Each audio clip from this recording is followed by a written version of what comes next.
Hey, what's up, everybody? UC here, and I've got B. So we're weirdly, I didn't think about this till just now, but we're just a bunch of letters, which is weird. But anyway, so you might know him as Kongs R Us on YouTube. He did the first review. That's true, right? This is absolutely the first review of Outrun. It was the first one I saw, I know. I think as far as I know, I haven't seen Yeah. anybody else post anything. So Okay, well, we'll go with first one. I'm almost certain it is. And really good in-depth review. And I've watched most of it, like 90% of it, and I've rewatched parts of it. So B was generous enough with his time to come on again and talk to us, talk to you guys all about what's up with this cabinet. And I think do a deep dive on it. I have a few questions from watching the review. And I don't know if you're like me, B, but a lot of times I'll do a review of a product, and then a day or two later, without fail, I'll have a thought like, oh, damn, I should have said this, or something comes to mind that I hadn't thought of. So if you have anything like that, we can get into that. But absolutely. But anyway, welcome. Yeah, thanks. No, appreciate you having me on, and made my rounds a couple, and I've been doing a couple of live streams, answering people's questions, and I did my first unboxing, which I've never done live, and so putting it together, just from scratch, it's a different design, right? So there's a couple of new elements that I wasn't expecting. But it's been fun kind of putting it together, having it for the last couple of days. And later tonight, I actually just posted my big thing is getting it not just to play it as is, but I'm a huge modder, and I have plans to try to open that up and see the modding potential for this later on. So that's going to be my ultimate goal for this. Well, we're a perfect duo then, because I'm like philosophically opposed to modding these things. So I would never get into that. So my audience never hears about that stuff from me. So it's good to have you on. And we definitely can talk about that too, whatever modding plans you have. I'm sure it's still a work in progress. But absolutely. And obviously everyone wants to know what that Easter egg is. And I don't think we know, but we can come back to that. I have an idea, but I don't know. I hope it's something good, because whenever you hype something like this, like imagine if it's kind of lame and everyone's gonna feel so disappointed because it was just so hyped. But And before we get into Outrun, let's talk real quick about Star Wars. So for everyone's edification, B is well known for doing a mod, a big prominent mod of the Star Wars Arcade1up, and repurposing the yoke. He was just telling me about this before. But I mean, his videos have a ton of views. I know a lot of you guys know him from that. So you recently just got the GRS yoke, right? Yep. Okay. Do you want to talk about that a little bit, given that you are like the key expert on Star Wars Arcade1up? So this is the original Arcade1up that I've modded using the stock yoke into an 8-pack, and I have my custom Launchbox big box build that's running there. It's funny, I'm streaming actually from the PC in this second Star Wars, which I'm building as well. But this is the Glenn's Retro Show yoke. If you see it, it's the stock. Everything is stock except for the yoke itself. And so I have plans to kind of release a little bit later on a tutorial on how to replace your stock Arcade1up. But the coolest feature is that there's 2 secret buttons that weren't mentioned anywhere that I made into the volume switches and then plugged it in as well. Because normally there's 4 buttons, the yoke buttons, and there's 2 under here. But now I've mapped 2 extra buttons to the volume switch. So there's a total of 8 buttons that the yoke can do. What was the intended purpose for those 2 buttons? Do you know? Or they just happened to stumble on them? So the PCB board itself, it's pretty cool, because it can the back end of it can plug into the either original Star Wars cab, it can plug into the Arcade1up, or it can plug in via a USB cable into a PC or a Pi. And so those extra 2 buttons were just programmed into the PCB. So when you plug it into a computer, for example, and you're like just testing the buttons, it's funny because the bottom right trigger is button number 1. This is button 2. Then it goes 3, 4. And then these 2 buttons on the bottom register is button 7 and 8. So I was like, where the heck is 5 and 6? So that was the secret, to find these 2 little connectors. And when you wire them up into a ground, you get 8 total buttons. So that was the cool thing to play around with it. But I have some plans to show folks what they can do if they don't want to, mod their own original one. Once this is available, you're off screen. B. Oh, there it is. Okay. There you go. Okay. Yeah. So it'll be a kind of a nice plug and play option for folks that just want something that's really high quality yoke. I'm super happy with it. Yeah, it's awesome. So, in your view, is there any drawback? I mean, technically, it sounded like it would be absolutely perfect, but what's your experience been with it? Yeah, the springs are a little bit looser than the standard Arcade1up yoke. So if you've been playing the yoke, the spring tension for both the y-axis and the x-axis are a little bit tighter. So this one is and I'll turn it back. It's a little bit more like it's springier. So you just have to get used to it. But otherwise, this construction is really solid. So I think that's the only kind of like weird thing about it is that like I just thought this was really loose. But I mean, otherwise, solid construction.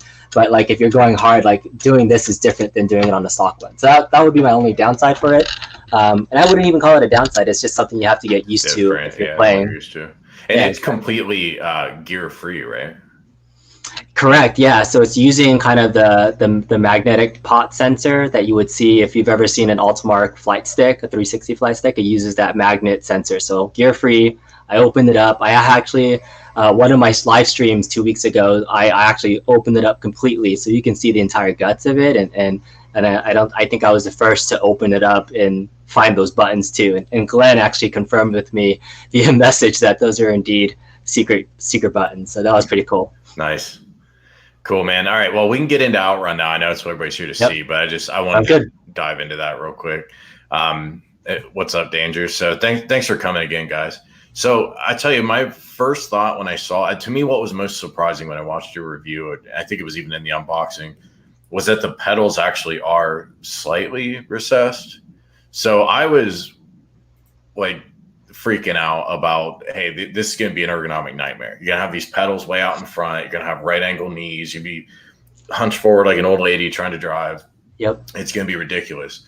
It's not actually as bad as I thought. And it looks like what they've done to accommodate those problems is that they've lowered the bench, which I didn't realize. I figured they were going to reuse the bench template from Star Wars, but in your review, you noted it's changed, and they half recessed the pedals. So in your review, you noted, hey, you could push these pedals farther back. You just can't secure them, but that's easy enough problem to solve. If you wanted to lock them down permanently, you could. Does your leg fit in that cavity though? Like that cavity for where the front kick plate, for you guys that are watching, I don't know if you've watched the review, but there's like a big opening there, but is it big enough for your leg to fit in? That was my first question. Yeah, I mean, I'll try to do it live. So you can see like it's just literally the front part of the kick plate that's removed, but the crossbar that would normally kind of just be a blank like panel, right? And then normally there's a kick plate that goes in front of it to secure it. So this is literally just the cross beam. So you can stick your feet inside, like just like you would consider. I mean, I'll do it here. Can you see that? Can you guys see that almost? It's kind of shadowed, but yeah, there you go. All right, so I'm sitting kind of further back, right? Okay. So this is my feet. If you put your pedals inside, the only problem about putting pedals inside of it when you're pressing it is since the pedal is meant to go down, your foot is just in an awkward position to like bend downwards. You almost have to like prop it up or get like a wedge or something so that it's more sloped so that you're pressing it forward versus pressing it down. So if you do want to recess it or further in, you can do it, but you're just going to have to do a little bit of modding yourself to make sure it's a comfortable place. Yeah, so if you don't change anything, if your thought is, I'll just slide this thing back and I'm good, probably not. And if it wasn't good enough, they probably would have done it that way to begin with, I think. Yeah, or something. Like I can imagine putting like a triangle wedge or block in the back, so you prop it up on there. So then now the pedals, and the thing is the cable's really long, so you can move this around. So if you see it, right, so when you press it, you have to press down in order for it to register. Like all the way down is like this way. So if it was propped up and you're pressing it forward, you could. So you'd have to stick it inside at kind of an angle for your feet to be comfortable. It makes sense because I'm sure they're going to repurpose that exact same panel for stand-up. And so we're going to be pushing down anyway. Yeah, exactly. So it's not quite made for that. And I mean, even if you went this way, right, and reversed it, I don't think you could. But like, that's, I know some pedals you can do that, but this one, obviously you can't unless you do that. So the other big thing from your, and then we'll get into just overall your impressions, but I just want to get this off the top. Yep. I thought the other big criticism in your review was these pedals are a little flimsy. So when you pulled them out, my first thought, and you just showed them, was, man, it actually look nicer than I thought. They got the little diamond plating detailing and stuff. They got the silver finish to the brake pedal or whatever. I thought they actually looked pretty good, but then you show how much travel there is if you push down on it. I don't mean travel and like actuating it. I mean like the physical, I'm way over here off the camera. The physical pedal actually bends like quite a bit. And you mentioned that you're not a heavy guy, so I'm kind of worried about playing the stand-up version of it. Yeah, so the spring tension of pressing it down is really good. Like I have to press it quite a bit, so like this is really good tension going down. Like you said, the actual printed detail looks nice, but if like this, like, and I've said it in my review, but like that, you can almost see it bent already from just me stepping on it for 2 days. You're just using socks. I saw in the review I'm using socks. If I use this with like boots or shoes, like and if you step on it at a weird angle, right? Like if I step on it like not straight on, but like from the side, look at this wiggle room is like the biggest concern for me. But again, only time will tell. But I mean, from the plastic and the look of it, it feels like something that may not be built to last. Like yeah, Brew Crew asked if it's metal or plastic, but clearly it's super plastic. Yeah, and this is just painted, so this is why it's silver. So it's plastic that's just painted, but which it does look great. But I have to think. So that we know they're doing the sit-down version first, stand-ups coming later to be determined. Mm-hmm. I guess I won't assume this, but I hope they are going to redesign this a little bit. I can't imagine that surviving in a stand-up cabinet at all, especially with, like in this country, in the U.S., so many people wear their shoes indoors. You always have to yell at my friends, take their shoes off. But imagine somebody trying to play this cabinet with like big old boots on, like you said. I mean, I don't see how that would work well. Yeah, and the way that it's like if you saw my review, it's recessed in there and it literally just kind of sits in that little cavity space. But they're still sticking out quite a bit. So if this was in your arcade room and you're just walking by, like it's still gonna stick out like a little bit, right? And so like if you step on it from the side, that's just, you may want to find other ways to secure it when it is a stand-up version. But the nice thing, like you were saying at the very beginning, like the pedals are actually behind the wheel itself. Yeah, and that's huge. So that's like, you know, it's not in front of it. Like, you know, I think in the mock-ups, it was almost like that, right? Where it was almost right under there, but this is recessed enough where I'm sitting here, I can feel semi-comfortable sitting, even though it's not like, you know, the most proper thing, but we have to make some concessions for an at-home sit down. Sure. Well, yeah, I think they did a much better job with that pedal placement than I would have expected. It sounds like, from watching you, the biggest issue then is really the height of the cabinet relative to the seat. So like you feel like you're looking down a little bit. Would you agree with that, or do you think there's another bigger design issue at play? Yeah, so I mean, I think it really depends on the person that's sitting in it, because every experience is going to be different depending on how it is. Like they did a good job of actually making the monitor more kind of faced towards you than kind of slanted back like a typical cab. So that was a nice feature to kind of have it a little bit more dead on. I still feel like even if I'm sitting at this bench level, like this is still really low. Like when you're naturally driving, like you want to be almost like up, but I'm down when I'm driving. So I've been telling people, like, imagine that you're more in a go-kart than you are in a car. So if you can get that mental of like image of like driving a go-kart at a place, that's kind of what the feel looks like rather than driving a car. So that's the angle that you're at. That's the crampedness that you're going to feel. That's where some pedal placement might be. So that's kind of a better comparison than building a full kind of racing cab. That's a good analogy. So how long do you feel you can play it before it's like not comfortable anymore?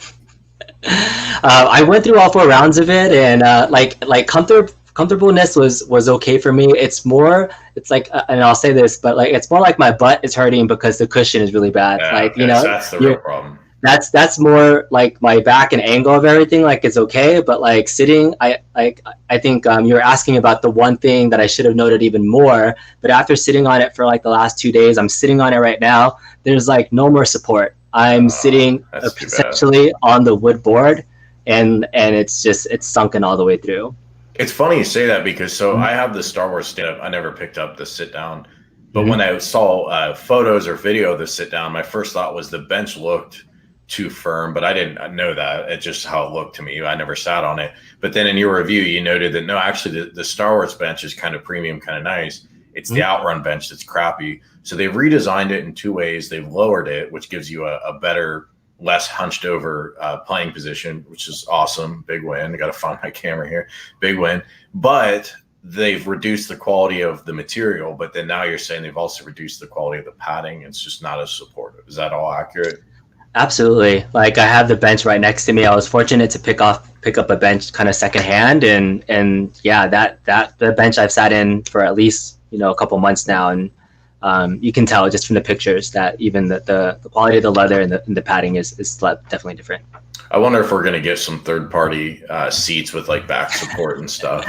I feel like that's got to come at some point. I can imagine, but the thing you had, like the thing that was so critical, difference between even my unboxing and then my review was sitting in a proper height bench, right? Because when I sat in the Star Wars bench the first time, like it felt really awkward, and that was just 3 inches. So you think about the aftermarket seats that could come out, you'd have to almost like make sure that you can drop the whole bench further, or like even reduce it down, like so that you're sitting just on the pad. Because I don't know if you can see it right here. I have a Cruisin' Exotica bucket seat that I was planning to try to put onto the stool, and like I took off the padding and I stuck that on there, but now I'm super high and now it's really awkward again, right? So now I have to lift this up or drop this. Dude, this is why I don't mod these things, because you fix one problem and you created another one. Exactly. You'll put the outrun bench on stilts and the whole thing will look like awful, and you'll take this nice looking cab and it'll feel better, but it'll look bad. That's the problem. Yeah. So you got to make some concessions when you mod. What makes you happy, right? But that's the thing about modding in the modding community is like it's to each their own to kind of what looks good and what doesn't, and the functionality. And for me, it's not. I love the look of the cab. Like honestly, like the design feature of them putting this together in a new frame. This, like if you see this is like a dash. This is a new component, right? Because they tilted the wheel, so now there's this gap between the monitor and this kick and the control panel. So this is super nice to have it this recessed further back. So yeah, I like it for the potential, but I have plans to I want to run this and play Daytona, and I want to play Mario Kart and other stuff too, which I've already been doing on my Star Wars cab, and that's fun playing racing games with the yoke. But now that I have like a wheel that's all set up, it's like, oh, this feels a little bit more natural. But I've been touting my Star Wars yoke as the best invention ever, and it does a lot. It's a multi-cade, right, of stuff, but a wheel. There's nothing like having a wheel and a shifter. I was playing Outrunners, and that game is fantastically fun, because then you can shift quickly, you can drive, you can feel like you're moving. So those are things people are looking for. I think I know the answer to this from your video, but maybe it's changed. Which one's your favorite of the racing games on here? Definitely Outrunners. Right. That one. Yeah, that one has given me the most kind of options for picking cars, having different shift options, and then the graphics I think are the best out of all of them. I think it's the newest of them all, I believe. Yeah. It's so that's the only one that ever had multiplayer. So if we want to talk about the Easter egg real quick, I don't actually believe what I'm about to say. I'm just being hopeful. I don't really think this is the Easter egg, but it is possible. So I didn't see where they teased what the Easter egg was. I don't even know what outlet this was talked about, but John talked about it somewhere, and he was talking about the USB port, right? Yep. Is that correct? So the USB port, the only things that can do is one, firmware update, which that's the crappiest Easter egg of all time. Like that's not exciting. To connect you to the internet, but if there was online play here, there's no way they'd bury that feature. And if you're going to utilize their online ecosystem, it would only work for one of the 4 games anyway. So it seems a little tenuous, but really they would have announced it by now, I think. However, you could, it's a weird cable, but you can get micro USB to micro USB, and you could technically connect 2 of these. So until somebody tries that, somebody said he mentioned it on 1UP Weekly. So I guess that's where this came from. Until someone tries that, I'm going to wonder if that's really the deal, because Outrunners, your favorite game on this cabinet, you can play that 2-player. Yeah, it's a lot of money to test it to get 2 cabs. Yeah, no, I'm just saying, but like it's an interesting feature if that's what they're aiming towards. Like I wonder, like I don't think your regular consumer would buy 2 of these to try to connect them, right? Even if it's a future, like if they made a future racing cab that somehow you could patch it so you could go side by side if they released a cruising cab later, and then there was a connectability feature, like that's tons of value, right? Now you can like put some side by side cabs and eventually get it in there. I don't know if that's possible, but we saw the hardware was better, so there's definitely some that active cooling, man. I never thought I'd see the day in an Arcade1up. Yeah. It seemed like the metal chassis that the PC, and if you guys, I assume most of you have watched the review, but I don't want to assume everyone has. Mm-hmm. So there's a metal chassis that the PCB sits in. If you've ever put together an Arcade1up, you've seen it. This chassis is a lot taller and it has room for a fan. What stuck me was that the chassis only has like 4 or 8 little tiny pinholes for ventilation. Does that metal get hot? Like it seemed like not a lot of ventilation given there's a fan. Yeah, it's interesting that you say that because but like you can hear the fan like if it's idle, right? If I put the camera next to it. Okay, good. No worries. And then it does definitely get warm. So I touched the back of it while I was on for an hour or so, and it does feel warm. So that's definitely something to consider for having it on all the time. But I'm sure they've done some temperature tests on stuff. Yeah, I would think so. And I just put your review up in the background so you guys can see it. And I'll put a link below too once the video is posted. So I would encourage all of you to go watch it because not only is it the only review, it's actually a really good one too. So thanks. We all kind of benefit. Yeah, man, for sure. Thanks for the contribution of doing it. So yeah, don't get me wrong. I don't really think that's the Easter egg. So somebody said in chat, it's me kind of being hopeful. Somebody said in chat a hint about 32. So it's like Sega 32. Exactly. And somebody else said, well, it could be another game. And so that would make sense. It's another Sega 32 racing game that they're going to add. Mm-hmm. Seems a little weird to me just because not everybody's going to have the micro USB cable and then a Windows laptop to connect and port anything into this PCB. So like, why add an extra game if not all your buyers can get to use it? But maybe it's just something for the enthusiasts. I don't know. I guess time will tell. Yeah, I see some folks saying like Radmobile is the other like System 32 game that it could. I tried, seeing. I played that game. Yeah, I have it on the Star Wars cab, but I tried to see if I can plug it into my computer, and I know that the Super Pac-Man had like a patch that gave you some software that you can see if you can like see if it turns on. So people have been asking me like, what's the Easter egg? What's the Easter egg? What does it do? So my next thing that I tried doing, I just bought it, but a micro USB to Ethernet port, like you're saying, connectability. I'll test it out and see if anything happens if it gets online. But the thing is, even if it does, and it does get something, there's nothing in the software right now that indicates that you could do anything with it without a patch. So, even if it has the capability of it in terms of the functionality, I've not yet discovered like any secret menu that says, oh, this is like an online capability or play. So it'll be a while, I think, until somebody can test 2 of them together. If I find somebody local and, I happen to take out the PCB because I'm actually planning on modding it pretty soon, maybe we'll have a test. And so if somebody's, in the SoCal area and then we can hook up, maybe we'll do something for the community and see if we can actually test this theory, but we'll find out. Yeah, that'd be awesome. You also covered that center cap, and that precious center cap in detail in your review. So you guys can see it actually on B's camera. You see that yellow center cap, the Arcade1up logo. So when I watched your review and historically, I didn't realize Sega had this restriction, and now word's out on it. But basically, if Sega doesn't build the hardware, you can't put Sega's name on it. And I wondered why my Golden Axe cabinet didn't have it, but I can't chalk that up to, well, the Golden Axe Death Adder cab didn't really have Sega on the sides or anything anyway. So I thought it was just, well, that's how it was. But clearly Outrun had Sega all over it. And now that center cap didn't have a Sega logo. I went up and looked up what the original looked like. It was yellow and black, so they clearly kind of mimicked that original design. But first I was, well, I should say Sega. Okay, well, they can't do that. So they kind of mimicked it, but it was like a car with wings, kind of a neat little thing. I could maybe put the image up in a minute. Mm-hmm. But instead, it's just Arcade1up, right? It seems like kind of a limp design. Yeah, and when I saw it, it looks like it looked like a placeholder sticker. Like it's something that would be on like a little bag that you're about to rip off. So that's why John D was trolling me, saying like peel it off. So I have a new meme that says I'm telling you in the chat I thought that was just a viewer. I didn't watch you live.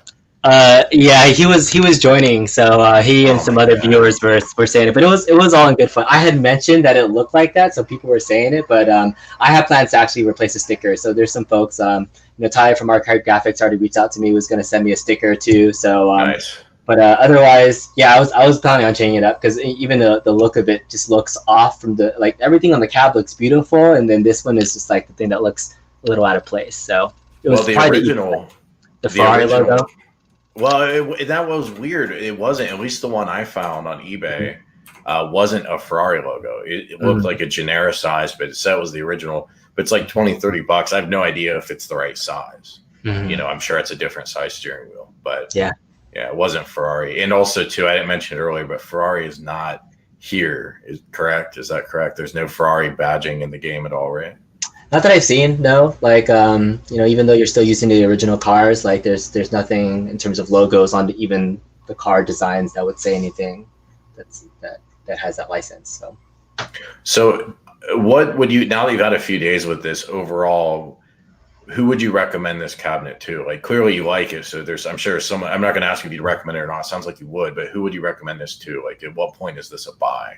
A lot of people are trying to figure out if they should pay for this or not. Yeah, I mean, at $500 is the retail cost for it, and if you're taking into account that Arcade1up put together a brand new control deck, extra pedals and peripherals, so you're kind of paying for some new controls that you haven't had in your Arcade1up arsenal, because we've had all sorts of different versions with the a 2-button controller setup and those types. So I love the fact you now have a new unique type of control in Arcade1up. And so, like, for me as an Arcade1up enthusiast, like I had to have it because it was something new. Like, I could pass on the Marvel vs. Capcom because I have a Street Fighter cab, right?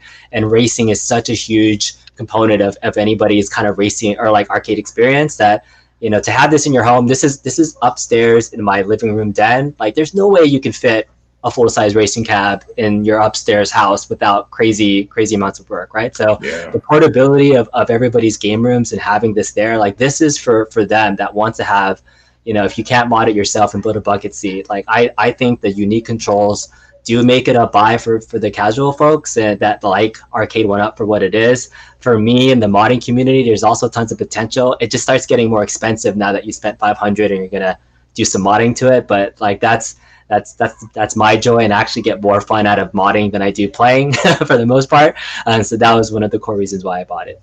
How much are you in for on your Star Wars mod project? Do you have any idea ballpark how much cash you put out? It's a good question. So I bought it when it was a little bit on sale, I think at $400 instead of $500 when it came out. The APAC encoder is about $50. All the buttons, probably another $50 to $100. And then I guess the most expensive component for the games that I'm running is really the PC, right? Because a lot of people like Pi mods where you can buy a Raspberry Pi and get those images. But I have a budget PC, and a lot of my channel has tutorials on building a budget PC. So I have about a $300 budget PC inside.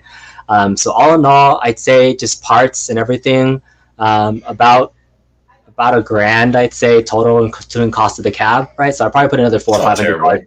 Yeah, another $400-$500 into it, because I even put a Suzo Hap throttle, turbo throttle. So it's like $150 just for that throttle they have built into the control panel. So about another $500. Yeah, it's funny you mentioned that. I was looking up Suzo Hap stick shifters for like, I don't know if it was a 4 or a 5 speed gate, but like basically what you get for a Daytona USA.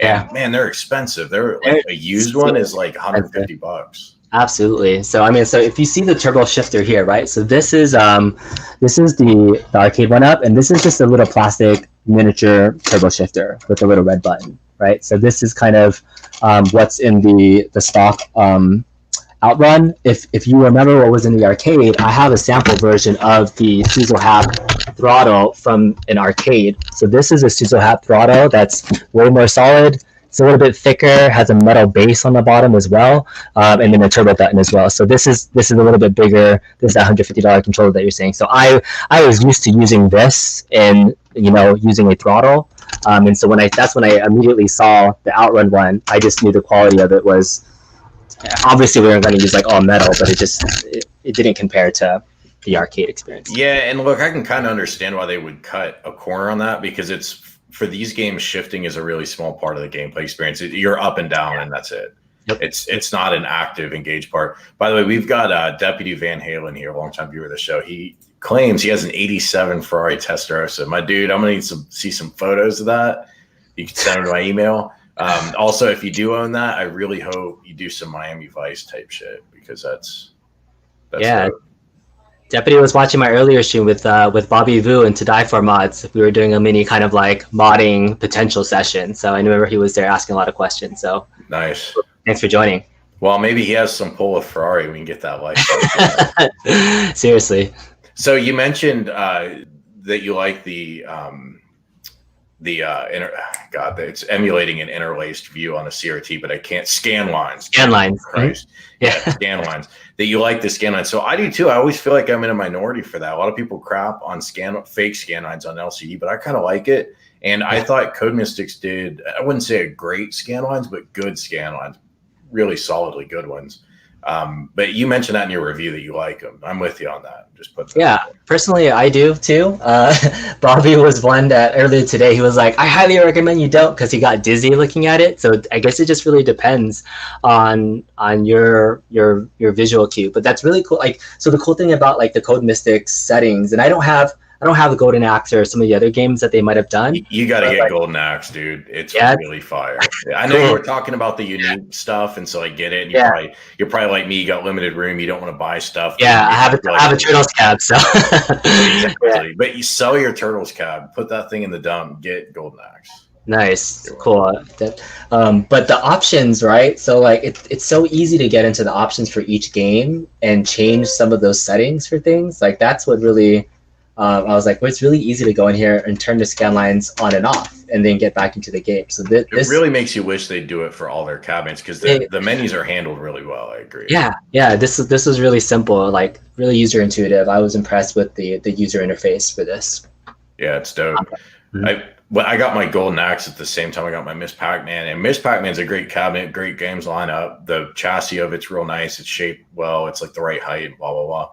But it has no settings menu. And when you play some of these newer cabs that are really well executed, namely from Code Mystics, you get into some of the other cabinets that are good. There's nothing wrong with them, but you start wishing, like, man, I wish these were all done with like the same UI, because the UI is so solid here. Mm-hmm.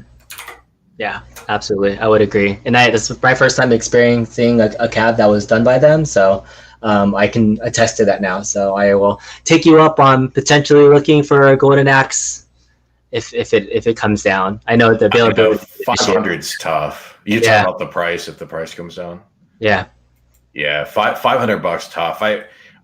I'm gonna do a video on like what I think ranking all of my Arcade1ups, and Golden Axe is definitely, it's either at the top or it's gonna be really close. I'm gonna have to think more about it. But then I thought, would I recommend this at 500? And I think I would, but it's not an obvious recommend. At 400, like I'll fall over my feet trying to tell you to buy it. But at 500, it does become a little bit marginal. I mean, that's a lot of money to play those games that don't have specialized controls like a steering wheel or a Star Wars. Yeah, absolutely. So I only went premium for stuff that I knew would be super unique, and like I ordered a virtual pinball, so I'm excited about that. Which one did you get? I got the Star Wars one, so nice. I will be hoping that comes in, and looking forward to that as well. I was iffy on Big Buck. I haven't pre-ordered it yet, but so I just have never been a Big Buck fan. But as soon as they get another type of gun cap going on, like I'm definitely there. I'm in for some Sindins. I have plans to do a gun cap mod eventually, but like I'm hoping that really takes off so that they can do more gun caps and more racing caps. Like these are, I know they're first, but I mean this just opens up a whole gateway for A1up to do better titles and more popular stuff. So I'm hoping this takes off and people do buy it. So I'll say I recommend it so that they can do more. Yeah. But you do recommend, like you said earlier, if you're into the novelty gameplay or whatever of having a steering wheel, finally getting a racing cab in your house, like this is that dream that a lot of us have had. Absolutely. I would say that for sure. And this is kind of to our point. So Keon, I hope I'm saying your name right. Burger Time showed up yesterday, not bad. How do I get into the settings? You can't. I mean, that's the thing. The Burger Time cabinet's okay. I have some issues with it. We don't need to talk about it now. It'll take too much time. But it's. I mean, once you play a really, really well done Arcade1up cabinet, then you go back and think, man, I wish these were all that level of quality. Which, I mean, maybe you should just be glad that some of them are that good. But I don't know. There's two ways to look at it. Yep. But yeah, sounds like Outrun's a solid recommend. The cabinet looks great. I thought it was weird in the photos or the renders or whatever they first published that they really combined two artworks. They got like the bench is that red that from the original sit down, and then the side panels from the stand up. I thought that was goofy, but I felt like it kind of worked looking at it in video. In person, though, what's your final word on the design and look of the cabinet? Yeah, like the bench itself is definitely it's its own shape than the Star Wars one. So you saw the differences there. So like having it put together, it definitely flows. It's I think when people thought about a bench for Star Wars too, like this is unique to having a home arcade, right? When if you have to get out of like, oh, I want to be sitting down in a car, like I said earlier, if you can get out of that mindset and what A1up is good at is by having a a concise, good kind of home arcade, then yeah, I think the design works for what it is and has that ability to work with different size folks. I guess that's the only concession though. So a lot of people have been commenting on my videos that like I'm 6'3", I weigh X amount, like, am I going to be comfortable in this? And so in that case, I may recommend if you happen to, be uncomfortable thinking about sitting in a bench, then the stand-up one probably would be a better maybe go option. But, the pedals, you just have to be gentle. Give that warning, maybe put a sticker somewhere. But yeah, those are the concessions. But overall, I think it's a great design. And for their first time doing a racing cab, like I'm happy they didn't just repurpose another looking cab. Me too. Yeah, so I was really impressed by that. I thought that's what they were going to do. Then obviously the side panels in Star Wars were unique, so they were going to have to round those out a little bit. But like you said, they really did customize this design, and it does show. And I think you're right that the monitor being recessed back in and basically straight on. I mean, there's little attention to details add up to a lot. Yeah. Cool. Yeah, good stuff, man. Well, anything else you want to tell folks about your channel, stuff they should check out for? What can they expect from you next? Yeah, so like I mentioned, later this evening, about 6 p.m. Pacific, I'm going to be opening this up. So for the modders out there, I know that's not your audience. I've been dying to open this up, but since I did the review for the community, because I know there's a lot of folks that want to see it as is, I think there's been enough time now where I feel okay, blasphemous, whatever it is, for people that are like, don't mod it. But yeah, I want to take it out. I have some hunches on what's going to be on the inside, and that's part of like my niche. I love taking things apart, seeing how things work, and seeing if we can improve it. So there'll be hopefully a video of me playing Daytona on this tomorrow, and can show some more of the potential there. But yeah, that's going to be me later tonight if you want to check it out. But otherwise, I've enjoyed putting some review content for the community. I'm happy I was one of the first to get it, but I'm curious once other people get it in their hands too, that they confirm some of the things that I've been saying. So I think as more people get it, we'll start to see the community really come together about what needs to change to improve it. Because, for this feedback, I want to see better benches. I want to see, slightly better releases of the pedals and stuff on their next one. Yeah, and Physical just asked, I thought, a really interesting question. Can you swap the cushions from the Star Wars to the Outrun or no? I think they're about the same width, so I could. But then I'd have a cushionless Star Wars that I'd be sitting on. So, but like technically, if somebody wanted to buy Star Wars and swap it out, you think that would be doable? I want to say yes. I think I put the width of the Outrun bench next to it, and I feel like the Outrun might be like a hair longer or like more width, so it might not stick there. But yeah, I'd have to take it off to see. It's very close that you would be able to change it out and put it in there if you wanted to. To me, that's the most surprising design concession here, is that they lowered the quality. So that tells me that it was hard to produce this and hit that $500. Is it 500 or is it 550? It was $499. It was $499 from Direct A1up. I checked because I was so surprised that I got it this soon. I ordered it on November 4th, right when it came out, like the first day it was announced. And so like 2 weeks later, on like the 21st is when I got it. So I mean, that was amazing that this jumped the gun out of all the cabs that have been released and whatnot. So people would ask me like, how did you get it? So it's not like I did anything special. I just happened to live close to them, and I ordered it. Beat up an old man. He bought that for his grandkid. He was so excited. He took him out the knees, dude. Yes, absolutely. Had to get it. Well, yeah, but I thought that was surprising, a little bit disappointing, but again, clearly hitting that I was thinking in my head, this is $550. It must have been tough to hit that $500 price point that they would go and look at this. the cushion. Look at this. It's dead. like I've been sitting in this, and like there's a complete dent here, and I hit wood every time I sit on it. There's like zero cushion anymore, so quite the saddest thing. Well, what we talked about before, I think before we went live, so just recap this real quick. But I've been keeping an eye on this, thinking, do I want this or do I want to wait for a newer racing game? Which I think is a question a lot of people are asking. But I do like Outrun. Like every time I talk about Outrun, I get comments, people crapping on it. It's fine if you don't like it. I know it's kind of a weird racing game, but I actually do like it.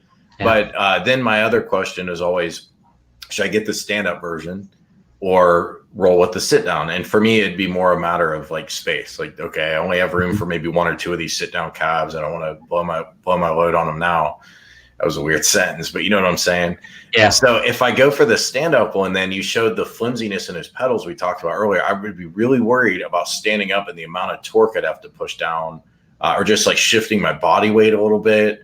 I weigh a little more than you, so I don't know. And then you showed even you doing it in socks, like it just gives a little bit of squish. Do you feel it would be safe to play on those pedals if you were standing? Yeah. I was on the Rexer show last night, and I actually have a riser, a standard A1up riser replica here. So I put it up there and did like a little mock-up of the stand-up. So I mean, I could do it really quick if you guys want to see it. Yeah, if it's not too much hassle. Yeah, absolutely. I'll do it for the show. So putting it up on the riser. Suck it, Rexer. You didn't get no exclusive. The riser itself, I think it's going to be definitely the Star Wars riser itself is taller than the regular. It's about an inch taller. Yeah, and so even at an inch taller, like watch your headphones, by the way, man. It wouldn't be the first time. I'm going to take this off really fast. Okay. Yeah. All right. So I can't hear you. I'm going to turn this down a little bit so you can take this out.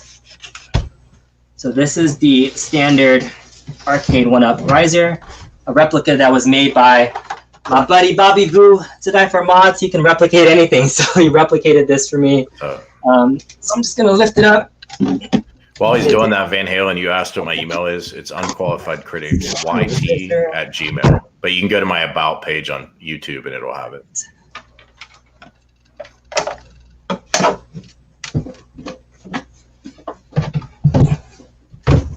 All right, here we go. I put on the headphones. All right, can you hear me? Yes. Good? Yeah, you're good. All right, so yeah, this cab has already gotten a lot of travel, so I'm happy to do anything to answer questions about this for the arcade community. But this is what it looks like on a standard Arcade1up riser. So I mean, I'm 5'10", and this is just pretty much regular height. I'm looking at my Pac-Man that's on our riser. It looks maybe a little bit taller than anything. But the pedals, like you're gonna have to check out the riser itself when it's released. They're gonna have to have some sort of like recessed area that's in the same thing too. Almost the same section. But right now, the nice thing about the slope and the design of the cab itself, and I'll turn it sideways, is that the way the panel comes out, it makes sense now about why this is kind of jutting out and then comes back in. Because now the steering wheel is more forward, and then your pedal placement is naturally more underneath. Your feet are underneath you where they should be. Exactly. Yeah, that is nice. So that was part of the design. But my question is about like the actual pressure you'd put structurally on the pedal. Does that feel secure to you on the plastic of the pedal? Yeah, as long as you're like stepping on it straight on, right? So I mean, I know like if I'm pressing it to the side, and I'm using kind of my sock on it, but there's definitely good tension pressing it down. But like I feel like I want to be straight on when I'm doing it, and honestly, when I start gameplay, I don't notice it. It's not one of those things like I pay attention to. So I'll play some Outrunners really quick, but like I've stopped paying attention to it once you're in the game, because like when you first in it, you notice it. But the nice thing about it is that the accuracy of the pedal, like you can press on it slightly, and you can see the accelerator and the gas like just you saw that in the calibration menu. It had a lot of degrees of so I'm barely pressing on the accelerator, and it's slowly going, and now I'm gunning it. Awesome. So like you could like now when I'm pressing it, like I'm controlling the speed of it. And most of the times when you're playing a racing game, you're gunning it anyways for the most part. Especially but it's just cool. Games. Yeah, but I think it's just cool that you can have that sensitivity of like pressing it and kind of get to it. So I guess time will tell if these break or not. I mean, maybe they won't. I've always been amazed. The Arcade1up, in general, they'll take some cost measures where they save a few bucks on the construction, but they do generally hold up. I've had a broken joystick, but they're not terrible. So maybe these pedals will hold up better than we think. Yeah, because when I'm playing, like, I guess now, because you're not stepping up and down as much. I'm my foot is down on the pedal, and then once you feel the release of it, right, then you're not constantly traveling. I'm not. Yeah, exactly. I'm not like going to town constantly like this. It's not like Time Crisis where you'd be like stepping on it, where you're slamming it. Exactly. Well, unless you're a kid, though, that's gonna be the problem. Is people have to think twice. I think if you have kids, they're gonna play. Yeah, this is true. Or you just discipline your kid and tell them not to do it that way. It's funny because like when I play a racing game, I don't ever remember like hitting the brake ever when I'm playing a racing game. It's like you're just gunning as fast as you can, playing as much of it. But like, yeah. Do you ever play Ferrari? I think it was the F355 Challenge. Was that an arcade game? No. It was an arcade game with triple monitors. Oh, okay, cool. Yeah. But that was like a simulator where you really needed to use the brake. But a lot of these arcadey racing games were just that. They were arcadey. And so, yeah, you're right. The brake wasn't really, you're not using the brake too much. Yeah, absolutely. But I know what you're talking about. But it's almost like, and the funny thing is when I played on my Star Wars cab, I actually installed and built pedals into my first Star Wars cab, thinking I would be using them more because it's a sit down. But Sure. I kind of foresaw how uncomfortable sitting with the pedals in its current state would be. That with the yoke, I map my accelerator buttons to the buttons more. So I normally just play manual, and there's a lot of people out there that like to play the arcade games in just a manual. In an automatic setting where they're not having to shift stuff. So for kids, that's always really cool too. That you can just play without having to mess with the settings. So here's what it looks like on a stand. You can see that it'll probably be another inch or two taller with the actual Arcade1up one when they come out. I'm playing it right now, like a little bit further back where obviously the pedal is just sitting in front of the riser instead of being recessed into it. But I feel comfortable playing with it. It's just, I'm just lower, right? Because now I'm my arms, you can see are way down here instead of being up here where you naturally want to be. Like you said, they're going to fix some of that with the custom riser. Right. It's a little bit taller, a little bit more recessed in, but I think it looks cool as a stand-up too. I think that's going to be, maybe somebody will want to sit down in a stand-up and then they can network them together. So maybe I'll pre-order the stand-up one just to test it now. There you go. By the way, I never knew how many people that play arcades were like 7'5" until you read the comments. Like you kept saying like, I'm 5'10", but that's pretty normal height. There are a lot of guys that are 6'4", 6'5", but I get comments all the time like, I'm 6'7", and it's tough to play. Like I always find that amusing. Like I don't know if people get on there and just like exaggerate or what. Brew Crew said that the riser needs to be 3 to 4 inches taller. Yeah, my only counter to that would be, I always curious what your response is on this, but I always felt like the Star Wars yoke is a good height. Actually, I've never played that and felt like I need that to be any higher. And I think it's exactly what it was in the original. So wouldn't that be true for the steering wheel too? It's a great point, but like the way Star Wars is designed, like it's designed for you to be more top down on it because the way the yoke is, you have to press down and up. So you're right. So having it be like taller is you're just moving a side to side motion. So like if I remember somebody else was trying to do a sit down for Star Wars, and if I'm straight on a Star Wars yoke, it's uncomfortable for me to move my wrist this way. So that's why it's lower for you to design to like move it like this. And that's a really smart comment. I wouldn't have even thought of that. And it's nice that it sounds like the designers have thought of a lot of this stuff. But then we need to look for the stand-up version. If it's going to work, it's going to have to be a little bit taller than the Star Wars. Is that fair to say? I would agree. Yeah, if you can make it like the riser, like you're saying, not the Star Wars, but I have the Star Wars riser like right behind me, but it's I put a bucket seat on my Star Wars riser, so I can't test it on that. And that's okay. I think we get the idea, but it may be even a little taller than that by a couple inches. Actually, that's probably fair. My first thought was no. Go ahead. I was saying they'll also have like this completely covered, right? Because this is an open cavity, so I mean they'll have the full kick plate here, and then the open space in the bottom. So it was funny. Like I almost thought when I saw the renders of it that like the recessed cavity, I thought they were gonna make it so that you can put it in, and then you'd be able to like fold it up, so that like you could store it away when you're not using it. So I thought that was what it was gonna be. when I saw the renders. But if say they make the riser the same, where like maybe the riser is an empty cavity, then you can like stick it inside, because like that's what I was saying. If you're not playing it, like putting it away kind of makes it a little bit safer, like for the kids that aren't tripping. But well, I think you covered this on video. This might have been the part I missed though. How do the pedals actually connect to the cabinet? Are there screws involved, or do they just slide into that little notch that's there? It doesn't secure at all. It just fits into that notch. So when this is on the floor, it just goes straight in. What's up, Glenn? We were talking about your we were talking about false advertising on your yoke. No, I'm kidding. If I say that, someone will think I'm serious, so I won't say it. We were talking about how excellent your yoke is. B gave a very glowing review. Yes, I have plans to talk more about it there. So this is the Glenn yoke. Beautiful. Actually, Glenn, you should tell us in the chat if you're planning on doing an improved steering wheel. You can let us know. But yeah, this seems ripe for upgrades. Like the shifter, if someone really wanted to be a purist and put a high-end $150 shifter in there, you could do that. The bench, though, is I think we're going to get the most mileage if someone can figure out a higher quality bench. Yeah. And it sounds like that's the single biggest compromise. If you're going to sit this and play it for 45 minutes, if your butt's already on the wood 5-10 minutes into our conversation, that's not great. But otherwise, it sounds like it's more comfortable than I was imagining it would be. So it sounds like a win overall with some pretty major design concessions. Very cool. I see. Wow, Glenn, look at that. Glenn, wheel, shifter. And what about bench, man? We were just talking. No, I'm kidding. You don't have to do a bench. That's outside your wheelhouse. Pedals, though, that'll be nice. So I don't know, Glenn, how long you've been on, but we were talking about the pedals, are they going to be durable or not? And it sounds like the answer is we don't know yet, but they look a little tiny bit flimsy. So if we get the real deal, then that'd be nice. Any idea on pricing, or is it too early to tell us about that? I guess we'll see. Yeah, that looks awesome that he's there.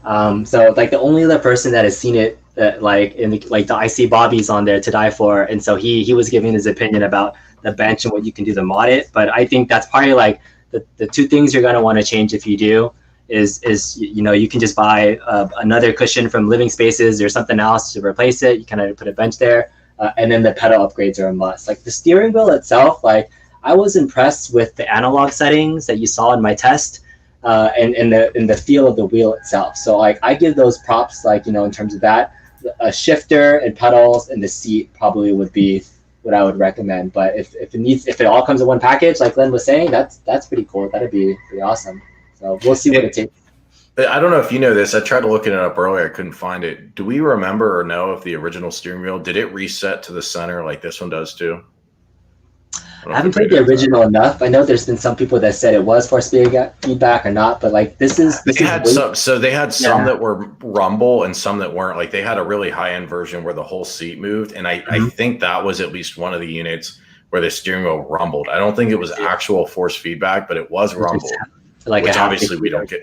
Yeah, I mean, it'd be a version of haptic feedback, but it would like literally, shake on you a little bit, feel like you had, I guess, to simulate resistance or maybe to simulate the crash. I don't really know what it was for, but obviously we don't have that here, but the self-centering seemed kind of slick. Okay.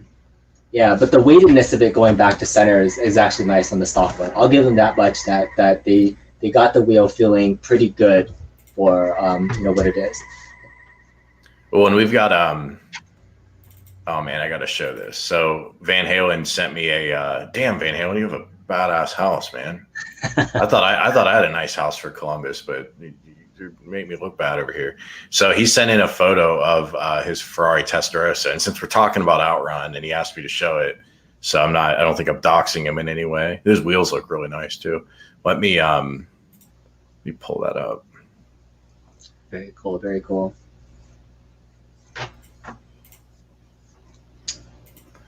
Yeah, take a look at this bad boy. Look at that. Holy hell. How sweet is that, man? Good God. Man. Wow.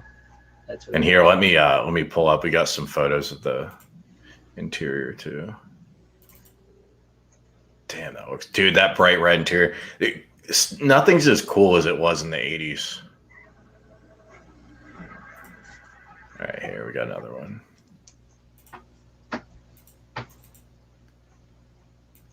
I think, what'd you say it was in 87?